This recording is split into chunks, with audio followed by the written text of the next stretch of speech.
Welcome to Northwest Aerospace News Live. I'm your host, Jennifer Ferrero, and I'm a writer for the publication. This is the first episode of our podcast featuring great Northwest Aerospace companies that make the industry work. Our first guest today is Lynn Strickland, Executive Director of AJAC. AJAC was featured in the June-July 2022 issue of Northwest Aerospace News magazine. The article, called Manufacturing Mission, focused on AJAC's efforts across the state of Washington to fill aerospace and advanced manufacturing jobs one apprenticeship at a time.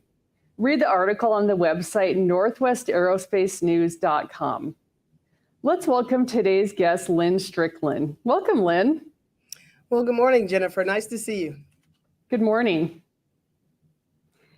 In the article, we focused on AJAC regarding the purpose, the programs, and the instructors. We have a short amount of time today, so let's dive right into the questions that we didn't ask before.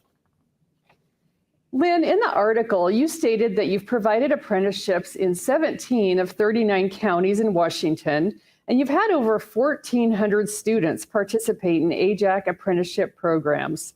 Tell me, what does modern apprenticeship look like in Washington? So what does modern apprenticeship look like in Washington? I kind of like to call it the 21st century apprenticeship. So it's a little bit of a newer twist on a fantastic model that has been around for about 100 years in the United States. So what does this 21st century apprenticeship look like? It looks like apprentices earning college credit. It looks like in the state of Washington, for those individuals engaged in apprenticeship training, the classroom portion of that, they earn 50% reduced tuition. It looks like access to a 2-year degree at 50% reduced tuition, zero college debt.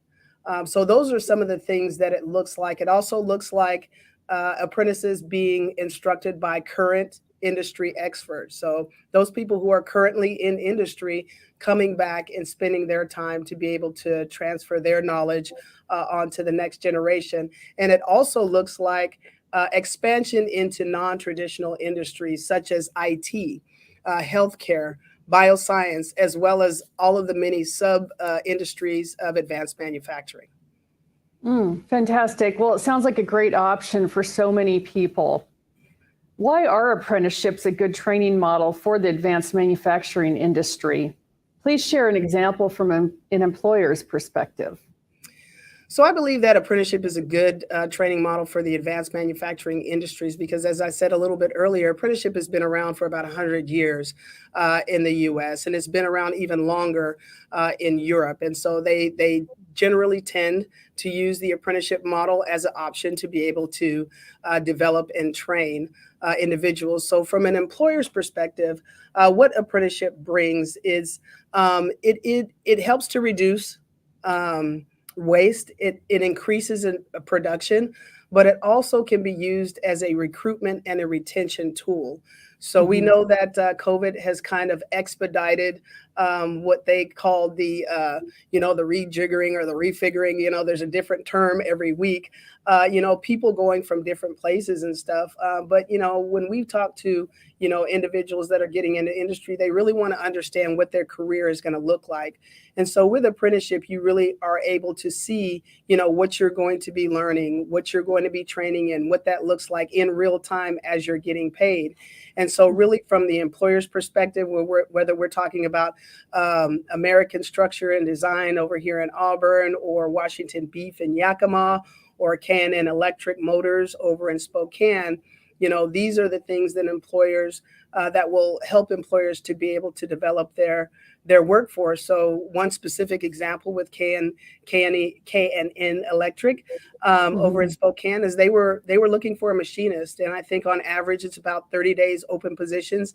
They were having a hard time finding the individuals. So we work with Janet Schmidl-Kolfer, who is the president and CEO, and it's a small business, small family-run business, and they were open into bringing in younger individuals into their pipeline.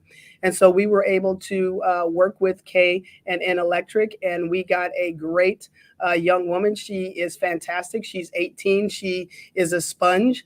So it's really worked out well for K&N Electric. motors as well as the young apprentice. So, and she is in our machining aerospace, our machining program, and she is on her way to a fantastic career. Great. Thank you, Lynn. You know, I remember talking with Janet about her business, and she recalled how hard it is to hire for that particular industry. So I can appreciate how much apprenticeship has helped her company. So thank you for sharing. Do you have a good story about a successful apprentice who found their passion through apprenticeship? So many, but one that comes to mind is Rachel Bertapelli. And so she actually works out at Washington Beef. She was hired on in Washington Beef after earning her, she earned a degree in ag machinery from Perry Tech. And so then she came to work with Washington Beef, and she is their forklift or their main forklift maintenance person. And so she really, while she really started off in the kind of the automotive machinery position, when she came on to Washington Beef, they actually put her in the industrial maintenance technician program. And so now she's been able to use the knowledge that she had learned through her degree and to be able to translate that into the agriculture industry that uses automation, you know, and she's one of their top maintenance technicians right now. She started her apprenticeship in 2019 as well on her way to graduating, you know, and so whether you come in with a degree or not, you know, I think apprenticeship is a great way to be able to add to your education, your training, and your learning. And it works out well for both the apprentice as well as the employer. Well, fantastic. Well, what I'm hearing from you, Lynn, is that people can come in and retrain, even if they have a different degree, even if they've been in a different career in the past, and they can learn something new through an apprenticeship. Is that right? That is absolutely right. I think right now, you know, you get a degree, you don't stop there. You get an apprenticeship, you don't stop there. In this industry, in this time and period that we're in, it's about continuous learning and training. You know, so again, we have people that come in with 2-year degrees, 4-year degrees, and they continue their education and training through apprenticeship, and they're being paid at the same time. So. I love that. I'll tell you, even in my career, I've felt the need to constantly retrain. And I think it's really important for all of us to always look at new educational opportunities. So I think AJAC is fantastic from that standpoint. Okay, well, let's talk a little bit about your apprenticeship instructors. Where do they come from, and why do they want to engage with AJAC in training and leading apprentices? So I would say probably about 95 plus. So, you know, it leaves a little bit of a margin of about 5% of our instructors currently work in industry. And we felt that that was an important model to be able to set up because each individual that is currently working in industry can bring their unique perspective, right? You might have a machinist that is in a big company or a small company, but they can provide their different perspectives to the students. But the reason why we also think that it's important for them to currently be in industry is that technology is continuing to change.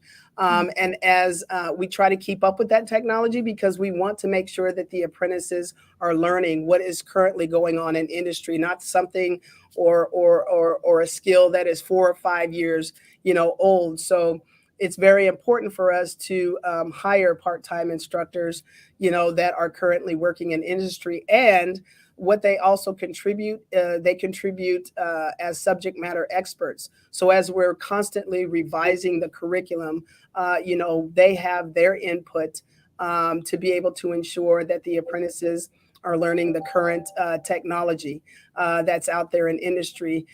You know, and in addition to that, you know, those instructors, they do it not because there's a huge salary attached to being a part-time instructor at AJAC. They do that because they really do have the passion to be able to transfer their knowledge to the next generation or the new generation or the new workforce. So they don't want that to die, you know, once they retire off, but they want the industry to be able to continue. So, you know, for pretty much most of our instructors, that is why they become part-time instructors. I love that. I love a couple of points that you made there, Lynn. One is that these are people that work in the industry, so they have the most current knowledge of the industry, and they're training the next generation because they want to see them succeed. So those are good sentiments, I think, because you have current training, current trainers, and they're preparing the next generation of people. So fantastic. Well, let's talk a little bit about the big picture outcome for Washington's aerospace and manufacturing industry based upon the good work that AJAC is doing. So I think the big picture for us is that we really do want to be a resource. We want to be a tool in the toolbox of employers in aerospace and advanced manufacturing for them to be able to understand that apprenticeship is a viable workforce development tool. And so we do that by also providing pipelines and pathways into industry. We have our pre-apprenticeship program, manufacturing industry, that we're expanding out to partnerships. We currently work with Department of Corrections to be able to help to train women currently right now who are currently incarcerated, but that are transitioning back into the community so that they have the skills to be able to get their foot into the door and then to continue their education and training. We also have that program for opportunity youth, as well as working with DCYF and their juvenile rehabilitative department to be able to train currently incarcerated young men so that when they transition back into the community again, they have those skills that they need to be able to advance and to be able to be self-sufficient, So those are the pipelines. Also, our youth apprenticeship, we're expanding out. We just had a signing day in Elma, Washington, for 5 young apprentices, and 3 companies picked them up. So that again is a pipeline into registered apprenticeship, and those individuals can then go on and be enrolled in more advanced apprenticeships to continue their education and training as we've been talking about. But really, the big picture is to be that resource for both the employers on the employer side to be able to help them recruit, retrain, and maintain their competitive advantage here in Washington State, but also for individuals who are interested in industry, be it through our pre-apprenticeship program where they can kind of understand and get a feel of some of the careers and opportunities in aerospace and advanced manufacturing. Or if they're just really interested in industry, I went to college, I got my 4-year degree, but not everybody wants to go that route, So apprenticeship is an excellent opportunity for individuals to be able to, earn college credits, earn a degree, and also earn while they're learning, and work with their hands and have access and opportunity for more advanced careers.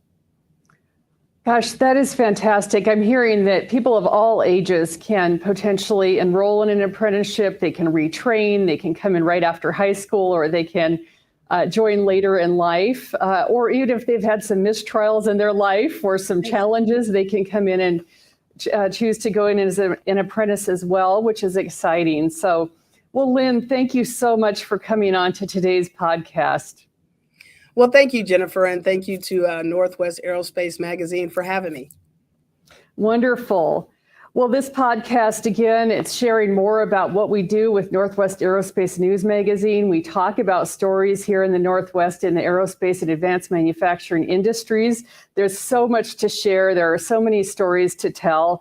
And if you're interested in being interviewed on this program, please contact Dean Cameron, our publisher, dean@northwestaerospacenews.com is his email address.